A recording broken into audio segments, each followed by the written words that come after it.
नया नया तर्ज का संकेत करत हुए। योनी में एगो नर्तकी एगो मॉडल कौनो शराबी से बात करत है।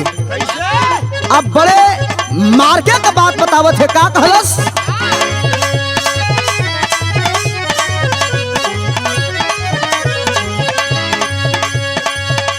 कहलस कि ये मोर करे जा हो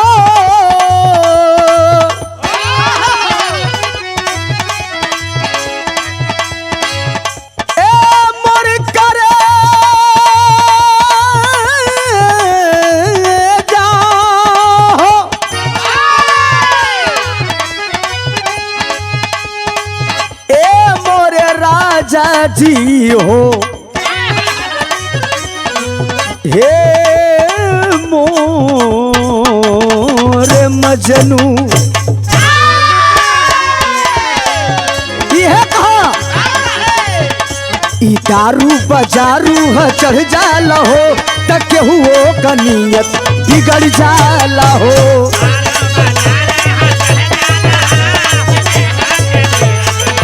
बिगड़ जाला हो।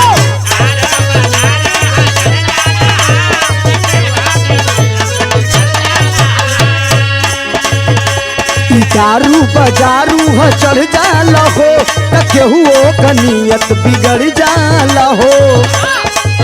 चले चिकना के काम ये भुबुनिया पे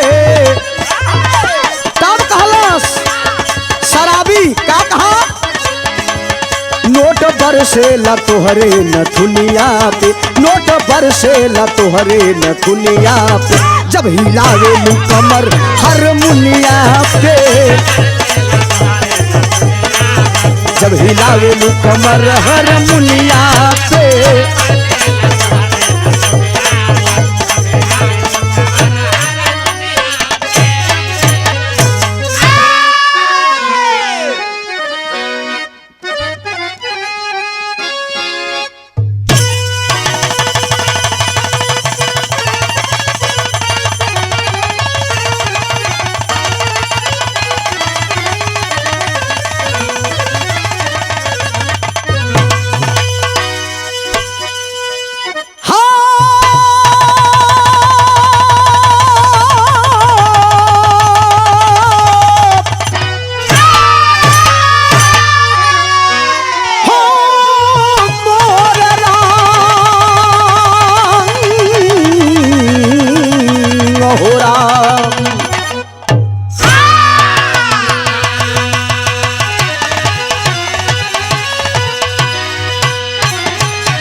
अच्छा बाबूजी, आज दर्शन Gandhi and party Kiran music के ओर से हमारे बड़े भैया आदरणीय हम लोगों के गार्जियन मलिकार महोदय श्री वीरेंद्र यादव जी के सौजन्य से एक वीर रस बिरहा आप लोगों के बीच में पेश हो रहा हो। हमके आशा नहीं, उम्मीद हो, विश्वास हो कि आप लोगों के पसंद आई। जवन प्यार दुलार हर एक कैसेट में आप लोग दे ही ले जा, हमन के मंच से लेकर के कैसेट तक आप लोग जवन प्यार दुलार दे ही ले जा। हमके उम्मीद हो, विश्वास हो कि एवनी बिरहा के भी सुनने के बाद वह प्यार मिली। वीर रस का कहानी हो, 4 लाइन कभी जी लिखा तुम भूमिका के अंदर मास्टर साहब उठा के देतनी।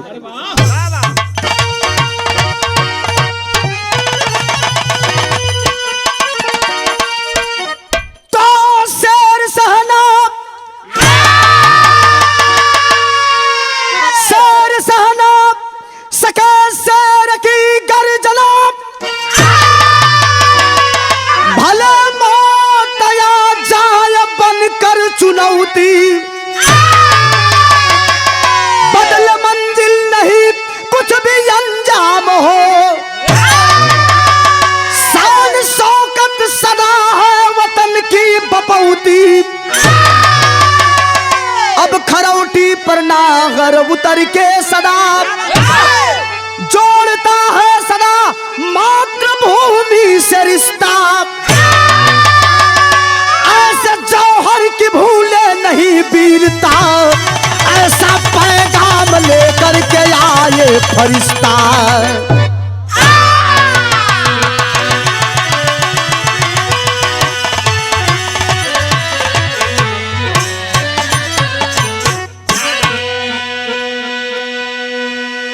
भैया हो बाबू हो, बात तो समय कहो जौने समय हमार भारत देश अंग्रेजों के हित में गुलाम था। यह धरती माँ अंग्रेजों के गुलामी के जंजीर में जकड़ी हुई कराह रही थी और एक आवाज चली थी, गोरो वापस जाओ, हमारा हिंदुस्तान हमारा भारत देश आजाद कर दो। भैया हो बाबू हो, वही ब्रिटिश गवर्नमेंट के व्यवस्था का ये बात हो, लेकिन कैसन एक लाइन यहां से कव्वाली का टुकड़ा कवि जी लेत हुए कैसे मास्टर आवे।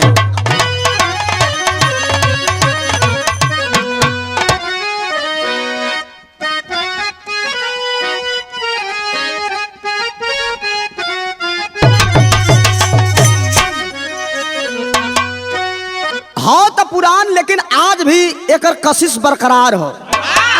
जौने बिरहा में अगर बीरस के बिरहा हो, अगर मन ना गवाई तो वो बीरस के बिरहा न कहा पाई। कुछ ऐसा चीज है। वाह, कौन कव्वाली मास्टर हमें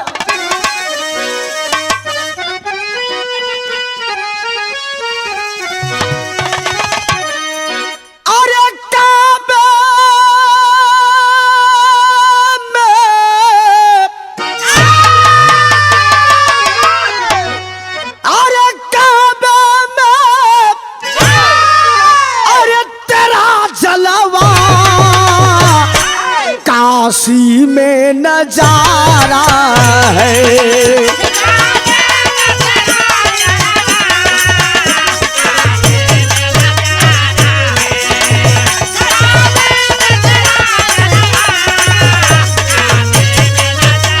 जिया भैया जिया,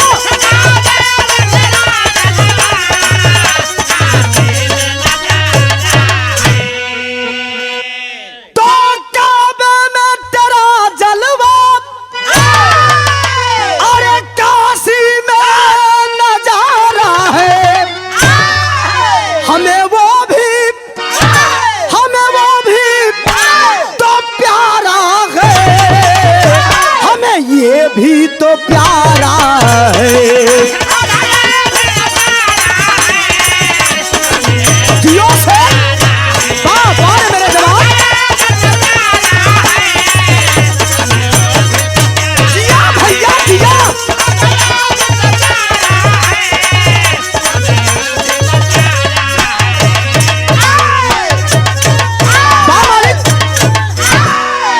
ई तरह कव्वाली। लेकिन यही कव्वाली के अंदर कवि जी बहुत ऊंची बात लिखन केकरे बदे, बहादुरन बदे के बात लिखल गई है। कैसे मास्टर आवे।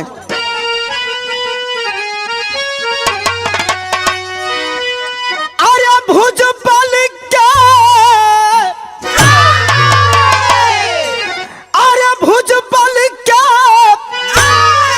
अरे जमाने में था शोर जवानों का।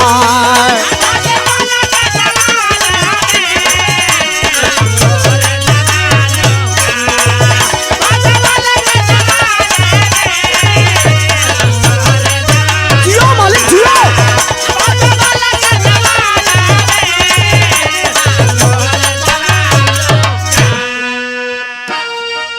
तो भुजबल के जमाने में था शोर जवानों का। है मर्द, अरे है मर्द, अरे कवन रोके जो जोर जवानों का।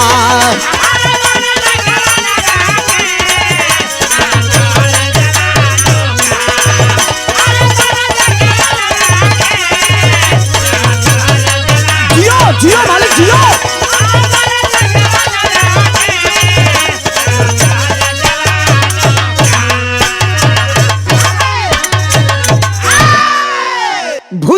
उनके जमाने में था शोर जवानों का, अरे हम मर्द कौन रोके जो जोर जवानों का। जिस वोर जवानी चलती है उस वोर जमाना चलता है।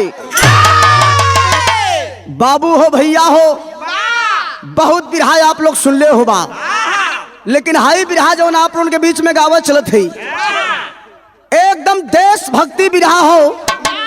हमारे भारत के एक एक बहादुरन के जवन हर रोम रोम में करंट और बारूद भर दे वाला ये बिरहा है। बारे वो जमाना, बारे वो जमाने के लोग। आज तो हम लोग बड़े फक्र से कहते हैं हम आजाद हैं, लेकिन इस आजादी को लाने के लिए कितने बहादुरों ने अपने खूनों की, अपने प्राणों की आहुति दिया है इस भारत के लिए। आज वही वीर जवानन का गाथा आपके बीच में हम बिरहा के माध्यम से पेश करत है। लेकिन कहानी का शुरुआत हो, कहानी हो कहाँ का, कैसन कहानी है, उठा के रह जौहरी शहर मास्टर।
वाह, देखा यह वीरस है।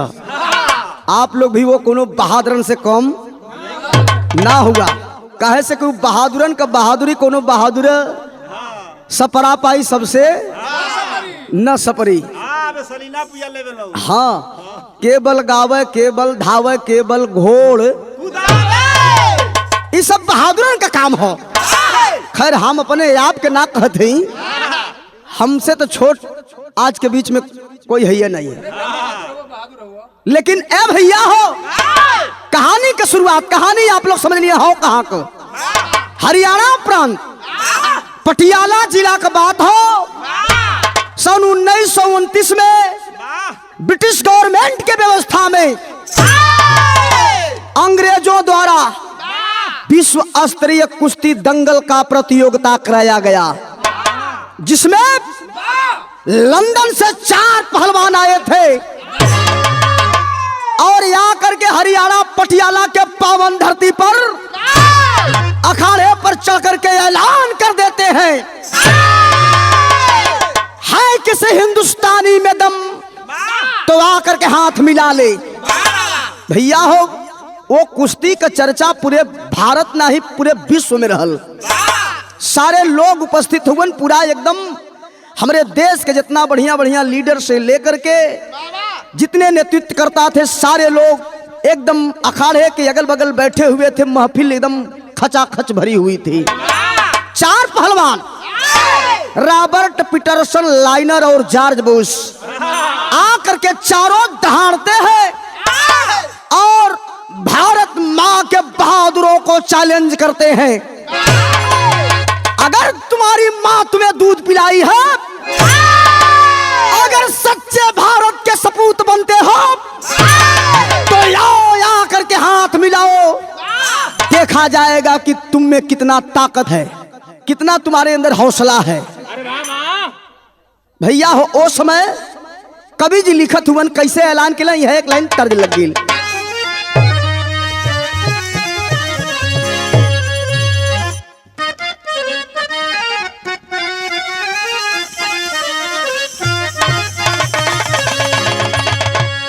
देखा बड़ी पुरान गीत हो, लेकिन रस एकदम ये गीत के एक एक शब्द में रस हो। पुरान चीज में रस रहेला भैया। हैया पुरान कौनो चीज होकर बड़ा रस रहेला। जैसे मैं अब आप लोग बता सको तो हम तभी नयन है कैसे आवा।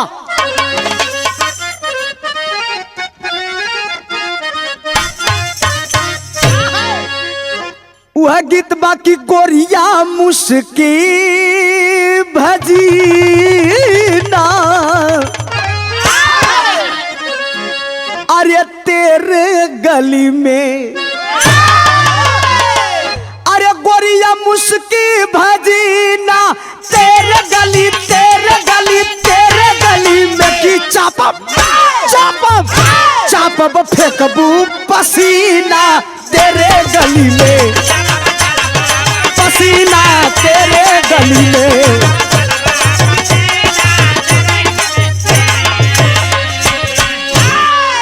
ई तरह तर्ज, लेकिन बिरहा के अंदर कभी जी बात लिखत हुअन अंग्रेज पहलवान आकर के ऐलान कैलन का, अरे यही ले गोरे गुमानी पानी लूटना, अइले गोरे गुमानी,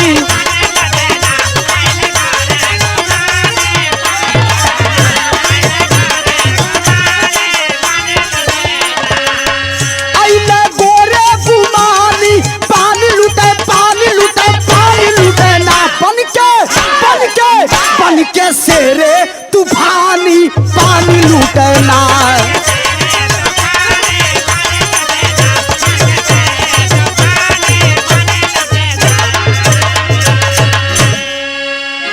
ऐलान करत हुअन का कहलन मास्टर, अरे कसी के नी गोटा दिहल ऐलान सुनाई,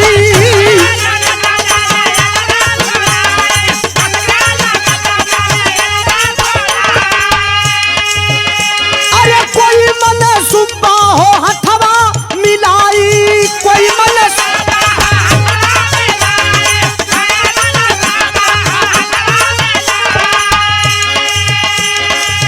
सुने सब हिंदुस्तानी पानी लूटे पानी लूटे पानी लूटना, यही न गोरे गुमानी पानी लूटना।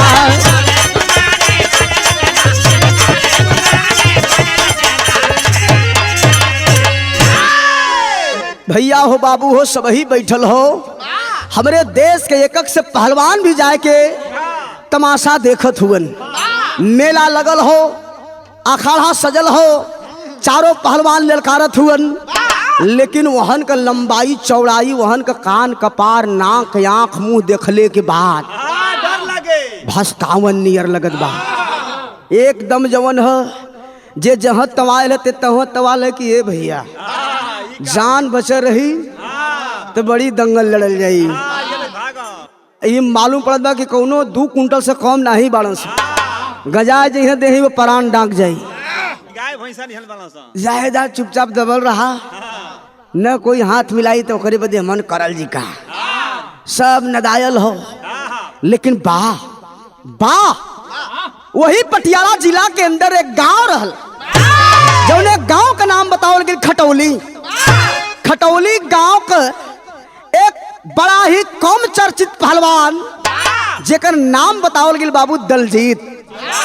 अखाड़े में वो भी बैठल हुअन, तमाशा देखे बदे आ रहलन कि तनी चलब मेला घूमब आ ओकरे बाद दंगल देखब। लेकिन बात जब पानी के आ गई, मान और सम्मान के आ गई, दलजीत तनी सा हथवा उठावत हुन कि भैया हम ही लड़ल चाहत है। 4 लोग तुरंत गलियां बगलियां का बैठा दिल, बैठा तू का मत बिचवा में उठत हुआ, झूठे हल्ला करत रह तू, झूठा कहाँ लोग कि भैया बैठा बैठा बैठा बैठा। दलजीत कहले कि भैया लड़ल चाहती तो काहे आप लोग बैठावत हुआ, लड़े दा तो मर्दवा अपन सकल सूरत न हुआ देखत, शरीर पानी न हुआ देखत, अपन एहन के चक्कर में पड़बा। तब से फिर 4 फेरा घूम ले अंग्रेज है, किसी में दम तो आकर लड़ ले, फिर नहीं बर्दाश्त भल, फिर उठावत हुआ हाथ की लड़ब। फिर 4 लोग कहले अरे मतलब बैठा यार, ई का बिचवा में कप कप उठत हुआ हो। हाँ हाँ काहे उठत हुआ इनके का हो गल है तो दंगल देखवैया दू प्रकार के होने हाँ वो कौने कौने प्रकार अगर जोड़ा नहीं बैठत हो तब वो अगर कोई लड़े बदे तैयार हो तो कुछ लोग कहने झूठा समय बर्बाद हो, कुछ लोग कहने कि नहीं नहीं लड़ा दे यार, बढ़िया कम से कम ये तो रही कि हाथ मिलाओ वाला कोई मिलल। दो चार लोग समझावे लगले कि जायदा इनके लड़ा दा, बात देश का हो, पटकी है तब पटकई है तब कम से कम ये तो सम्मान रही कि नहीं भारत के धरती पर कोई पहलवान हाथ मिलाओ वाला तो रहल। ए भैया हो सबही का सपोर्ट मिलल, बजरंग बली का नाम लेके अखाड़े पर चढ़ गिलन, दलजीत पहलवान जाके हाथ मिला लेलन, तब तर्ज बदल गिल गुरुजी। कैसे आवे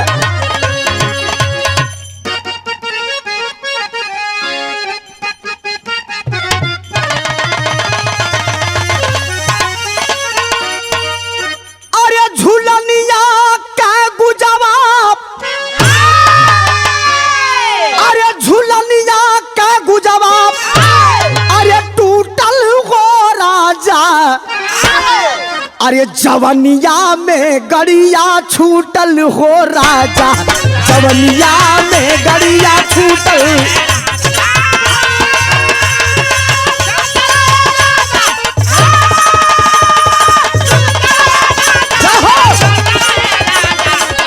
जवनिया में गड़िया छूटल हो राजा, जवनिया में गड़िया छूटल। ई तो हमन के दादा के जमाने का गीत रहल, लेकिन एक आधुनिक जमाने में एक गीत और हो, दीपक भैया आई रहल, जोधन चाचा एक गीत और आई रहल, जौने में देखावल गल एक 80 बरिस का पुरनिया, 80 बरिस का बुढ़ा कपारे पर मौर बनले ऐसा पियरे ओकरो रहल जवन है, मान के चला कि शादी के जवन शगुन होला पियर का गमछा जवन है, एक लड़की जींस पहन के पीछे पीछे ओकरही में जोड़ले रहल, लड़कियां पीछे पीछे बुढ़वा ठेगुनी लेके आगे आगे मौर बांध के आवत रहल। आयल दुआरी पर लड़कवा बड़ी खुश भले कल लइका रहल, कलश की अरे बाबू तो बड़ा सुगर मुगर चिड़ई लिएला हो, अब तो फलनवा के घरे में कूदले से लात जूता खैले से जान बचे। बुढ़वा कहलस कि अरे ता कहे खुश होत हुए, एक हम अपने बदलियाल है, ऐसे हम बियाह कैले हई 5 बीघा बेच के पकौड़ी गन से। लड़कवा कहलस के दे मर्दमा बुढ़ा खाली खोखते भर बड़ा बाड़ा खोखत पकड़ले बा दामा, लेके आइल बड़ा आवत हुआ 16 बरिस का कनिया लेके। से संभरी अरे मर्दमा बुढ़ा, अरे मर्दमा बाऊ, मजे को मर्दमा मेहरुआ झोकारत हो, कहला समझौलस अपने बाऊ के, का समझलस भैया। अरे जवानी में के तनिन के, अरे जवानी में के तनिन के खैला ये बाबू, अरे बुढ़ौती में काऊ धैला ए बाबू, बुढ़ौती में काऊ धैला ये बाबू।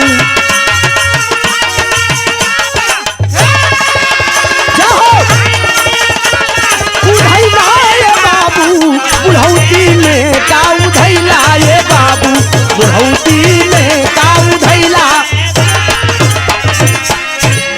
लेकिन बाहर हमारे देश के जवान, बाहर खटौली गांव का रहने वाला बड़ा ही सीमित परिवार से गरीबी में भी जिंदगी बीतत हो, लेकिन चढ़ गया देश के मान और सम्मान के लिए अखाड़े पर चढ़ जाते हैं दलजीत, तब होता है क्या।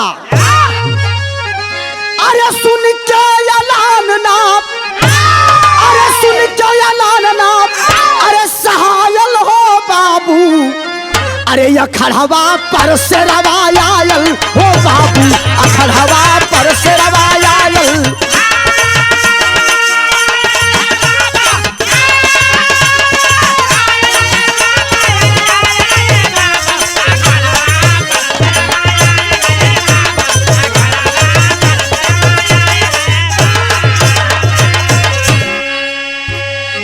अरे दिल में तस्वीर राणा का हल्दी घाटी,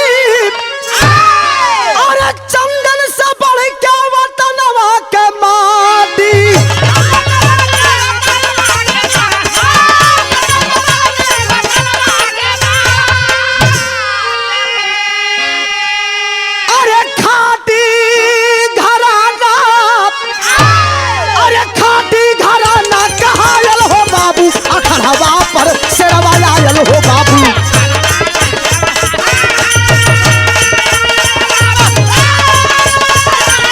जियो जियो मालिक जियो।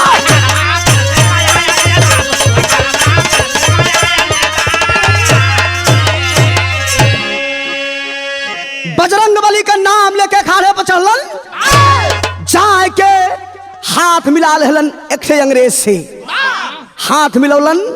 कुश्ती लिखाई गई। कुश्ती लिखाई तो ये नहीं हो कि अब 10 दिन के बाद हुई ना, कल करे सो आज करे, आज करे सो अब तुरंत जौन है एकदम फाइनल हुई।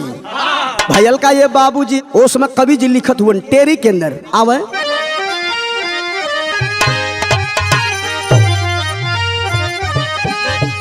अरे दहाड़ा भारत माँ के शेरवा, हरे मोर राम। अरे दहाड़ा भारत माँ का शेरवा, अरे काल विकराल समर फौलादी बनल अखाड़। जियो जियो जियो मालिक, क्या बात है। चढ़ गया अखाड़े पर नहर, अरे चढ़ गया अखाड़े पर नहर, तब जॉर्ज पीटरसन भाप गया। रग रग में लोहू उमड़ पड़ा, अंग्रेज कमीना कांप गया। जॉर्ज पीटरसन घूम रहा, जॉर्ज पीटरसन घूम रहा, जाकर के हाथ मिलाया है और आधे घंटे का समय लिया, रेफरी फरमान सुनाया है। जॉर्ज पीटरसन से जाए के हाथ में लोलन, अंग्रेजों लगल चकबकाए। अभी तो कोनो यार पैदा नहीं रहा, ई कहाँ से कवर गल। अब सोचते ले जा कि भैला समय अब कोई मिलाई विलाई नहीं, भारत का बेइज्जती करके निकल जाल जी। लेकिन ये बेइज्जती में ये जवन है इज्जत बनाओ बदे कवन आ गले भैया। तकलस ऊपर नीचे कुश्ती लिखा गई। जब कुश्ती लिखाई भैया भैया हो तो उस समय कवि जी लिखत हुए रेफरी जो है दोनों पहलवानों का परिचय कराए। दलजीत पहलवान भारत से, रॉबर्ट पीटरसन पहलवान जो है लंदन से। समय आधा घंटा, भिसिल बज गई। तब जब भिसिल बजल तब चौनरिया का कवि जी बात लिख दे। कैसे आवे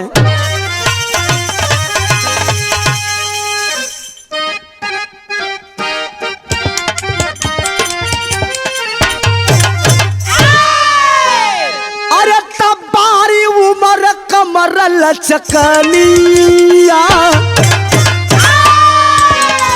बारी उमर कमर लचकनिया, गोरिया खींचे निहुर के पनिया, गोरी का झूले झूलनिया ना।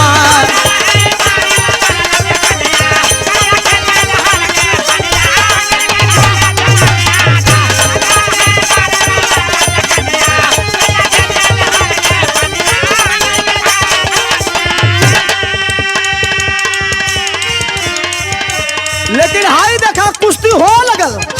कैसे होते मास्टर? बाजल सीटी पयतराली हले, बाजल सीटी पयतराली हले, पहलवानवा हो जवानवा कई के हाथ मिलनवा ना। बाजल सीटी पयतराली हले, पहलवानवा हो जवानवा।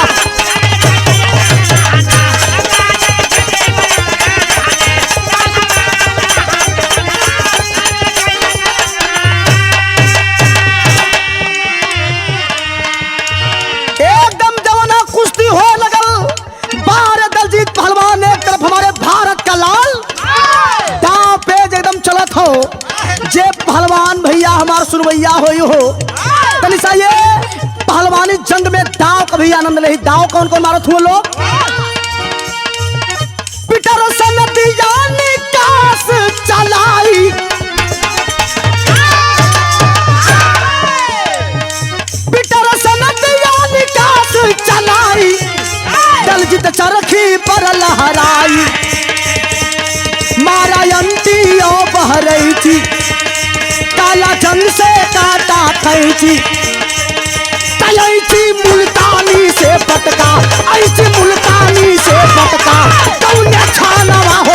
जवनवा कई के हाथों मिलनवाना कई मुल्तानी से पटका सब में खानवा हो जवनवा कई के हाथों मिलनवाना।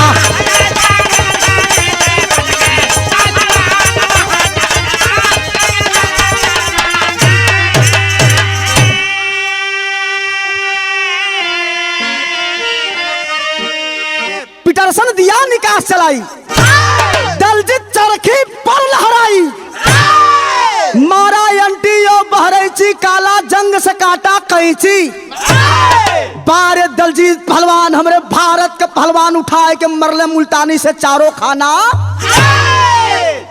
पता नहीं चलल अंग्रेज के कि कैसे हम पटकाए गेली। पटकला के बाद चढ़ गेल वही सिनेमा पर लगल चापे हाँ हुमच दहले लड़की बिक देहला हाँ 25-50 ग्राम फेंकल है जब पोछत उठल कहा कि कैसे हो गया। मैं कहा हूँ ओ क्या ओ माय गॉड क्या हुआ कहा जो होना था वो हो गया अब चल नहीं सकता। कच्चा धुआं बिक दिया हाँ अरे बाप रे बाप भजल विजय का ताली तर तर तर तर तर तर चौतरफा एकदम है भैया। लोग अबाक हो गए कि वाह बड़ी जोधा सुन ली जाए हर एको जोधा नहीं काम दिले आ एके कोई जनतो नहीं बा कुश्तियों लड़े लाई कि कुश्तियों लड़ेला ऐसा लड़लस बार हमरे देश के पहलवान बार दलजीत पहलवान।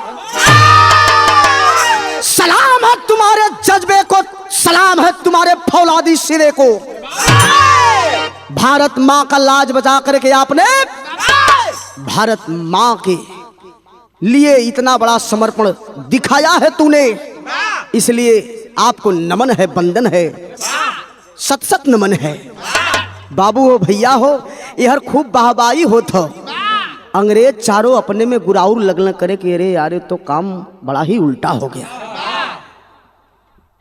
कहल गए कि अब बताइए कि हम ही लोगों का शासन राज हमान कहो भारत को गुलाम हम लोगों ने बनाया है लेकिन भारत का गुलाम व्यक्ति ही हमें आज भरी महफिल में सरेआम जो है हमें नंगा कर दिया। ये बर्दाश्त नहीं होगा। लेकिन एक लाइन कवि जी गीत लिखत हुए भयल का ये गुरुजी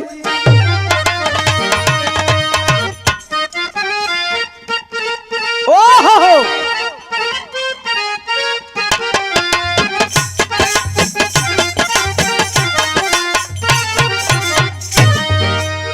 बड़ा ही पारंपरिक गीत हो माता बहन लोग गावेली ये भैया हो के माता बहन लोग गावेली आ जानत हुन कब गावेली जब तनी कोनो शुभ काम करे जाली तब गावेली। हाँ जैसे मटकोड़वा भयल माड़ो भयल हरदी खोलाई भल मतलब जब जब शुभ काम कोनो आवेला तो ये गीत के जरूर गावल जाला। कैसे गावली हो भैया अरे निमिया की डारी अरे मैया नावाली झालुआ हो कि बारे दलजीत पहलवान भारत की मर्यादा आपने बचाया है तब सोचा जाला लंदन का जब पनिया हो या खड़ावा बिचवाना अरे हो या खड़ावा बिचवाना कई में नजर कर अभिमनिया हो या खड़ावा बिचवाना।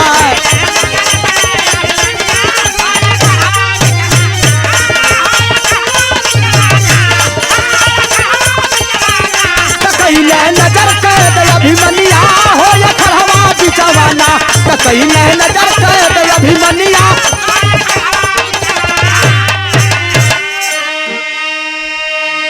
एक तरफ जो है चारों तरफ खुशी की लहर है भारत के लोग जश्न मना रहे हैं और दूसरी तरफ जो है वह चारों पहलवान जो लंदन के पहलवान थे छुछिया फायर कर देलन हो वही महफिल में वही अखाड़े पर छुछिया फायर के दाएं देखले 3-4 बेरी भागदड़ मच गल भागो भागो भागो भागो गोली चल गई अफरा तफरी मच गले भैया हो। दलजीत पहलवान ऐसे ही गमछा फैलाए के जवन है सबकर प्यार आशीर्वाद पावत रहलन, रुपया का बरसात होत रहल। लेकिन वही बीच में जब गोली चलल सब भगदड़ मच गल ए भैया हो, अफरा तफरी मच गल। वही बीच में जवन है चारों पहलवान मौका पाए के दलजीत पहलवान के तुरंत पकड़ के आज जकड़ लिए। जकड़ने के बाद उल्टा मुसुक चढ़ाए के बांध हलन, दोनों हाथ पीछे पैर बांध हलन। बढ़ला के बाद हेलीकॉप्टर में लाद करके लंदन लेकर चले गए।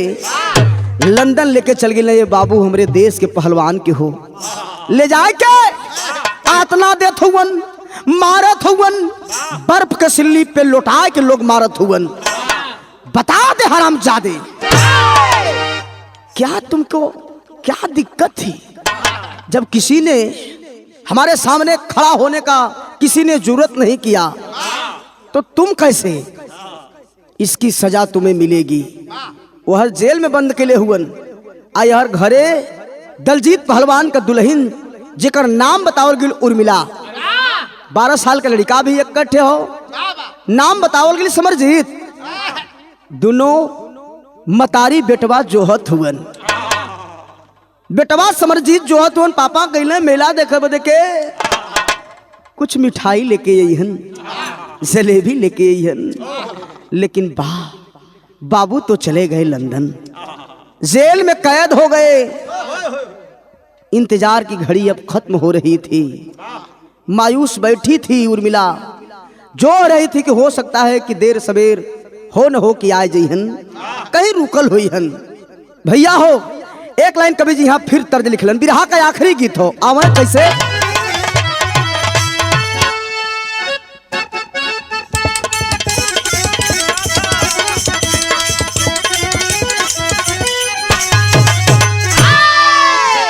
वह गीत बाकी अरे ससुरे सरूसल बाती, ससुरे सरूसल बाती, रियावा न हो धैली नहीं हरे करा।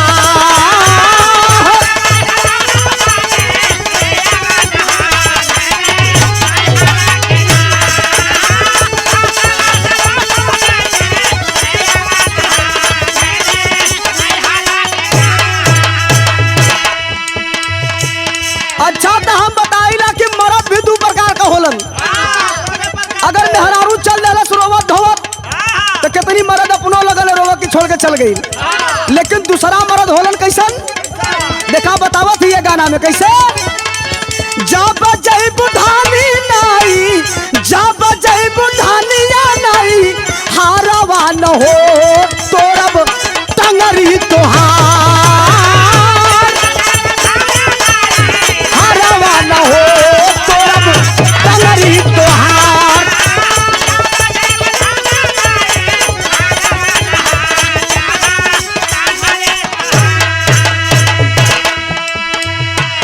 लेकिन उर्मिला इधर घरे इंतजार करत हो। बाहरे दलजीत पहलवान अंग्रेजन के गिरफ्त में हुए। भयल का धोखा कई न पापिया का, धोखा कई न पापिया का, सैया न हो चलल सनवालिया।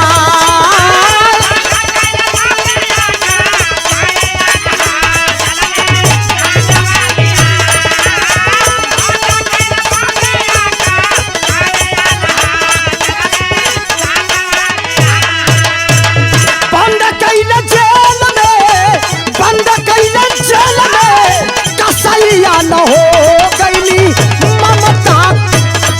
अरे बंद कैल जेल में गईली ममता धुरा।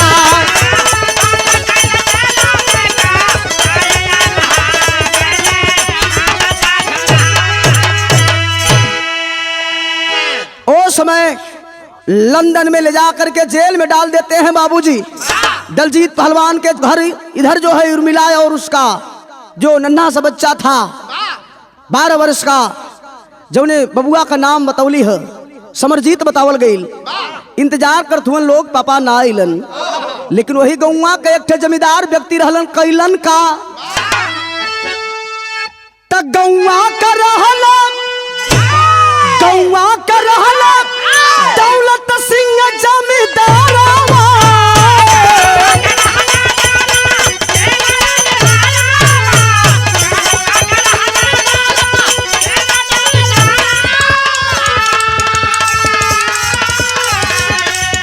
करमु कबीर अंगराज क्या दुआरवा।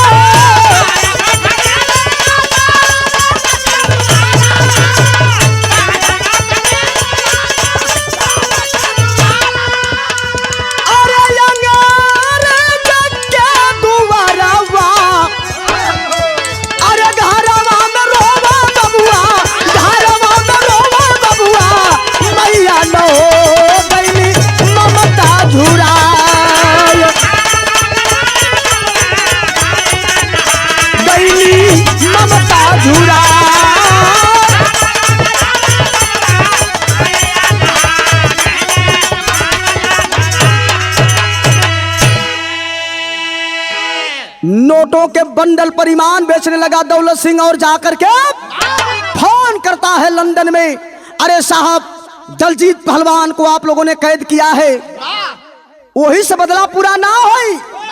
अरे बदला पूरा होई कब साहब, दलजीत पहलवान कभी औरत बड़ी सुघर हो, ओके ले जाइबा तब बदला पूरा हो जाई, ले जाइबा। औरतों पे लट्टू होना अंग्रेजों की आदत थी। उड़ान भरता है अंग्रेज और आकर के उर्मिला को भी और उसके 12 वर्ष के बच्चे समरजीत को भी कैद कर लेता है। अपहरण करके ले जा करके लंदन में खंभे में बांध करके कोड़ों से मारना शुरू करता है। बता दे हरामजादी, और तुम्हारे भारत के अंदर कितने ऐसे पहलवान हैं, बता दो हमें। रोवत है उर्मिला, साहब बाबू हो कैसन पहलवान, के पहलवान, हमन से का मतलब है बाबू, काहे बदे आप लोग हमके यहाँ लेके ला बाबू, छोड़ दा बाबू, हमन के छोड़ दा बाबू। लेकिन बाहर अंग्रेज दया नाम की चीज नहीं है। 12 साल का लड़का समरजीत भी रो रहा है कि साहब हम लोगों को छोड़ दीजिए साहब, पापा आएंगे अगर घर पे साहब तो खोजेंगे हमें साहब, बोलैहन ए साहब जब न मिलल जाई ना बाबू हो, बाबू हमार जान दे दी हन। ये धरती पर अगर सबसे ज्यादा कोई के मानलन बाबू ता अपने बेटवा की, हमरे मम्मी के यह छोटी सी दुनिया हमन का है साहब, मत उजाड़ी, हमन के भेज दे घरे साहब, हमन का कसूर है, का गलती है साहब। अंग्रेज कहते हैं गलती सुनोगे, तुम्हें मालूम नहीं है, तुम्हें मालूम नहीं है तुम्हारा पिता कहाँ है। समरजीत कहलन ना बाबू हमन के कुछ नहीं मालूम, का आप लोग कथुआ हमन के समझ में ना आवत। उसमें बहल का कभी जी पहपट के अंदर बात लिखत हुआ, कैसे मास्टर,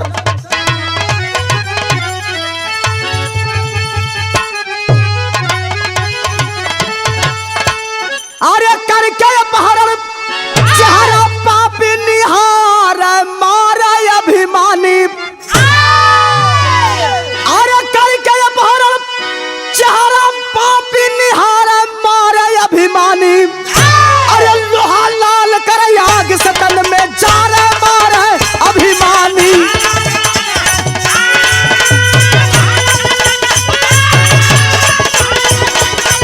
जियो जियो मालिक जियो,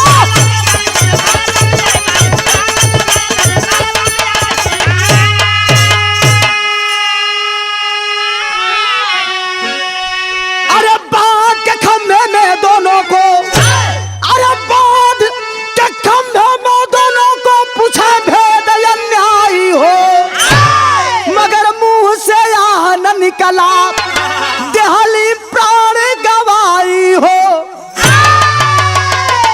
मारत हुए सब। एक अंग्रेज कहता है कि ऐसे नहीं मानेगी, हरामजादी यह भी भारत की ये पुजारन है, भारत माँ की ये पुजारन है, ये ऐसे बकने वाली नहीं है, काट दो इसका स्तन। अंग्रेज बाबू ले जा के छुड़ा से उर्मिला माता कहो स्तनवा काट दिलन हो बाबू हो। लोहुआ लोहान धरती पे हाथ बंधे हैं और वह माँ भी तड़प तड़प करके जो है इस दुनिया को छोड़कर चली गई। तब बात के खम्भे में दोनों को पूछे भेद अन्यायी हो, मगर मुंह से यह न निकला देहली प्राण गवाई हो। काट लिए, अरे काट लिए स्तन धरती चित्कारे मारे अभिमानी, लेकिन समरजीत ना यहाँ पर हिम्मत हारे मारे अभिमानी।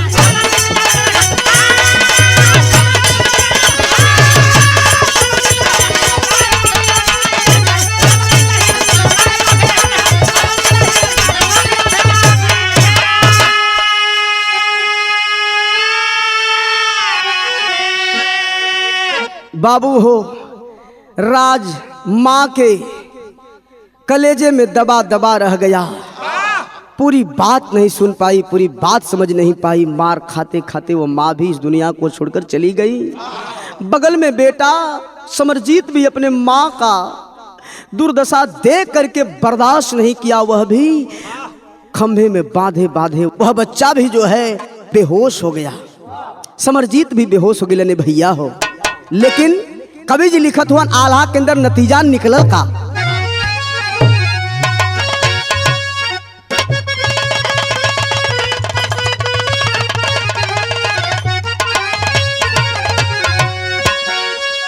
अरे जाने का गद्दार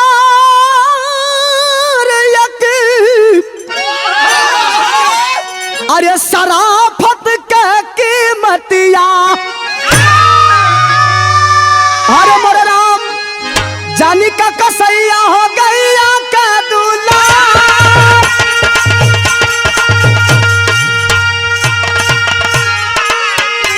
अरे जानी का कसैया हो गई,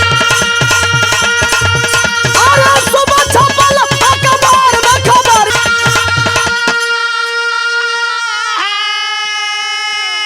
भैया हो, एक दिन सुबह सुबह अखबार निकलता है।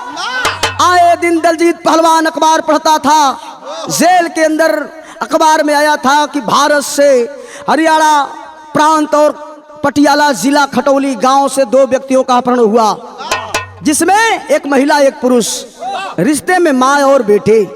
महिला का नाम उर्मिला बताया गया और बच्चे का नाम समरजीत बताया गया। समझत टाइम नहीं लगले भैया हो। दलजीत समझ गिलन कि हमके तो लिए अलन सब, लेकिन हमारे परिवार के भी ये सब लिए अलन, बचावे के पड़ी, नहीं तो हमारे परिवार के भी सब मार दिहन। बचाना होगा, लेकिन जेल में कैद है। और जैसे बाघ जवन है, शेर जैसे जेल के अंदर जवन है तड़पड़ाला हो, वैसे दलजीत जब सुनले कि हमारे परिवार भी यहाँ आगल है, ये सब लेके आगल हुवन, तड़पड़ाए लगलन। एक छोटा सा खिड़की हो, सोचल कि कूद जाए वो पार, आ जाए के जान बचा दे। तब तक भयल का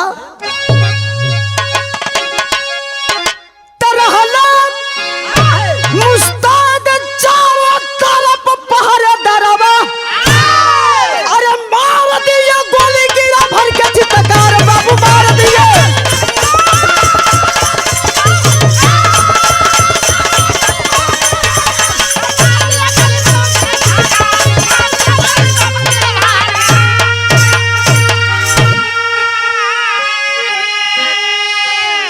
भैया हो, बाबू हो, जब ही हमारे दलजीत पहलवान खिड़की से कूदल चहलन वो पार, चारों तरफ अंग्रेजी फोर्स जो है मुस्तैद थी।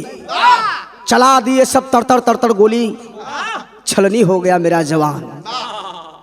ले जा करके लाश समरजीत के सामने पटक देते हैं और कहते हैं, अरे लड़के, पानी छिड़क के होश में लिया के कहलन के देख देख अंग्रेजों के खिलाफ बगावत करने वालों का क्या हश्र होता है। लड़का होश में है, देखलस बाबू के लाश, अवाक हो गल। बगल में माई, बगलिए में बाबू, माई भी मर गल, बाबू भी ये दुनिया के छोड़ के चल गल हुअन।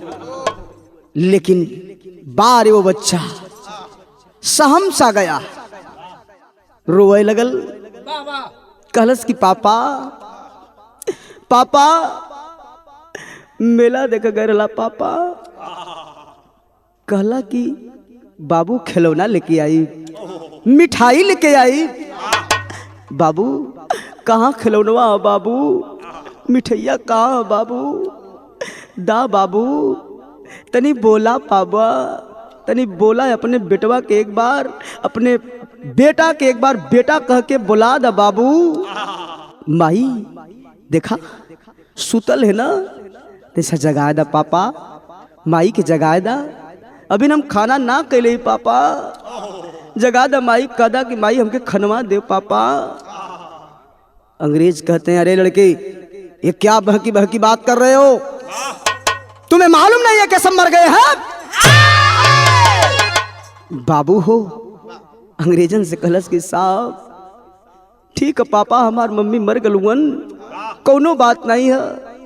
तैसा हमार अथवा जो बदल साहब छोड़ दा लोगन, तैसा अपने माई बाबू का चेहरवा निहार लही, तैसा हम मुहवा के चूम लही साहब, ये दुनिया में हमार के रह गल साहब, छोड़ दा बाबू। सोचले अंग्रेज की ये बच्चा है करेगा क्या, इसको छोड़ो। छोड़ दिए। माई बाबू का लाश अपने कोरा में रख के चुमत हुअन। बेटवा एक तरफ आंखों में आंसू की धारा है, दूसरे तरफ उसी आंखों में आंसू के साथ बारूद बह रहा है। अचानक लंदन के जितने भी पहलवान थे जश्न मनाते हैं कि अब तो हम लोगों ने भारत का अपमान का बदला ले लिया। और जश्न मनत हो, दारू छनत हो। लड़का अपने माई बाबू का लाश जमीन पर रख के एगो काम केलस। का केलस मास्टर, खड़ी के बात।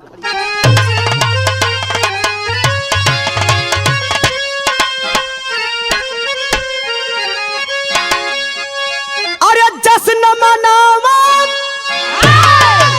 अरे खुशी में सब लंदन के वासिया, तो देखा देखा बेटा भर नया नवा बाबू का लसिया।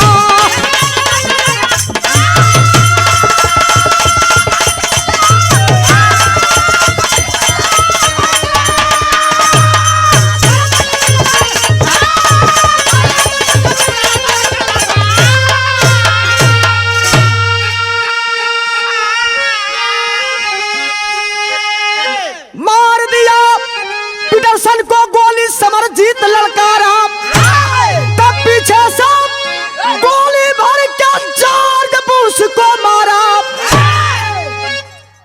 भैया हो बाबू हो, अंग्रेज नशा में धूत हुअन, जाम चलत हो। लड़का जौन है हृदय में बारूद भर के माई बाबू का चरण स्पर्श करके कसम खाई के पिस्टल खींच लिया। और खींचता ही नहीं है, तुरंत जो है ताबर तोड़ चला देता है गोली। चारों जाने वो इतना चारों खाना चेत ले लिया अपने माता पिता का भी बदला ये भी बच्चा। नतीजा निकल का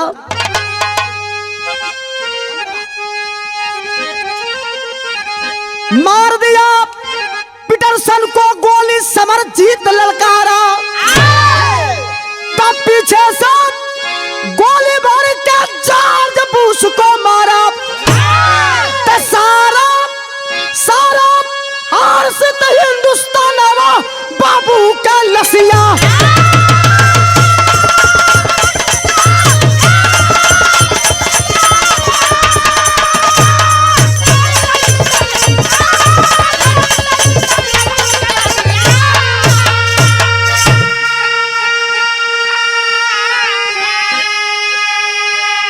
यही रही मेरी कहानी, यही रहा मेरा देश।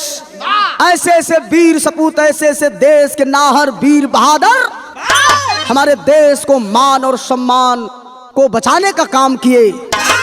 भले अपने आप को और अपने पूरे परिवार को इस धरती के लिए बलिदान कर दिए, लेकिन कदम अपना पीछे नहीं हटाए। ऐसे ऐसे बहादुरों की गाथा कवि जी लिखते हैं। आखिरी भाव घराने का परिचय। आवा गुरु बिहारी गुरु गणेश गुरु राम लाल वर्मा का